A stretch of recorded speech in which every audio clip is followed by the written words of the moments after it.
غیر ضروری بال ریموو کرنے کے بعد، صاف کرنے کے بعد کیا غسل کرنا لازمی ہے؟ توجہ کے ساتھ اس کی تفصیل سمجھ کے کمنٹ پہ اپنی رائے دے کر جائیے گا اور ثواب کی نیت سے دوسروں کے ساتھ شیئر بھی کر دیجیے گا۔ یہ بات یاد رکھیں، اگر غیر ضروری بال کی صفائی والا معاملہ کرتے ہیں تو وہ اگر کوئی بالفرض کرتا ہی اس وقت ہے کہ اس نے غسل کرنا تھا یا اس نے نہانا تھا تو اس سے پہلے اس نے یہ معاملہ کر لیا تو ٹھیک ہے، یا اس پر غسل فرض تھا اور اس سے پہلے اس نے یہ بالوں کی صفائی والا معاملہ کر لیا تو ٹھیک ہے، بعد میں غسل کر لیا یا بعد میں اس نے نہا لیا۔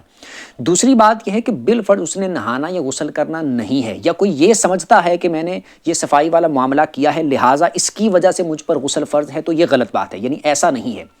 ان کی صفائی کے بعد یعنی غیر ضروری بال ریموو کرنے کے بعد غسل کرنا لازمی نہیں ہوتا۔ غسل پہلے سے لازم ہے کسی اور وجہ سے، یا کسی اور وجہ سے لازم ہو جاتا ہے اور اس میں آپ نے غسل کرنا ہی کرنا ہے، اس سے پہلے صفائی والا معاملہ آپ کر لیتے ہیں تو ٹھیک ہے، لیکن بالوں کو ریموو کرنے کے بعد غسل کرنا لازم نہیں ہوتا، غسل کرنا فرض نہیں ہے۔ اور اگر بالفرض کوئی بندہ اس طرح بالوں کی صفائی والا معاملہ کرتا ہے اور اس کے بعد غسل نہیں کرتا، اسی طرح ویسے ہی استنجا وغیرہ کر کے یا پانی بہا کے وہ وضو وغیرہ کر لیتا ہے تو نماز پڑھ سکتا ہے، وہ پاک ہی پاک ہے۔ کچھ سیکھنے کو ملا ہو کمنٹ میں بتا دیجیے گا اور ثواب کی نیت سے دوسروں کے ساتھ شیئر بھی کر دیجیے گا۔